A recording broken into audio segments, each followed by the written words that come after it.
ఇంటి చిట్కాలతోనే ఉపశమనం. వరుస వానలతో పాటు గాలిలో చల్లదనం కూడా పెరిగింది. ఈ సమయంలోనే వాతావరణ మార్పు వల్ల వచ్చే జలుబు, దగ్గు, కఫంతో సతమతం అవుతుంటారు చాలామంది. ఉపశమనం కోసం దవాఖానా మెట్లు ఎక్కకుండా ఈ సహజమైన చిట్కాలు పాటించండి. ఉదయాన్నే తాగండి. ప్రకృతి మనకిచ్చిన అద్భుతమైన మూలికలు తులసి, అల్లం, మిరియాలు. వీటిని కలిపి చేసిన కషాయం జలుబు, దగ్గులను నయం చేసే అద్భుతమైన మందుగా పనిచేస్తుంది. ఉదయం పూట వీటితో చేసిన ఒక కప్పు కషాయం తాగడం వల్ల జలుబు నుంచి ఉపశమనం లభించడంతో పాటు ఇమ్యూనిటీ పెరుగుతుంది.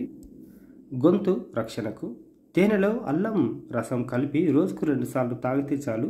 గొంతు నొప్పి తగ్గి దగ్గు క్రమంగా తగ్గుముఖం పడుతుంది. ఇది యాంటీ బ్యాక్టీరియల్ లక్షణాలు కలిగిన సహజ రక్షణ కవచంగా పనిచేస్తుంది. తక్షణ ఉపశమనం. ముక్కు బ్లాక్ అయినప్పుడు వేడి నీటిలో పుదీనా లేదా నీలగిరి ఆకులు వేసి ఆవిరి పీల్చండి. దీనివల్ల శ్వాస సులభం అవుతుంది.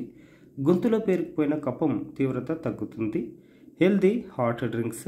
రెగ్యులర్ టీకి బదులు అల్లం టీ, దాల్చిన చెక్క టీ, తులసి టీ వంటి నేచురల్ డ్రింక్స్ చలివేళలో బాగా పనిచేస్తాయి. ఇవి చలిని తగ్గించి శరీరాన్ని చురుకుగా ఉంచుతాయి.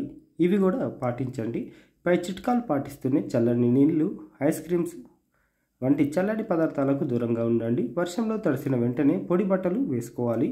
మంచి నిద్రతో పాటు వేడిగా ఉన్న ఆహారాన్ని మాత్రమే తినండి.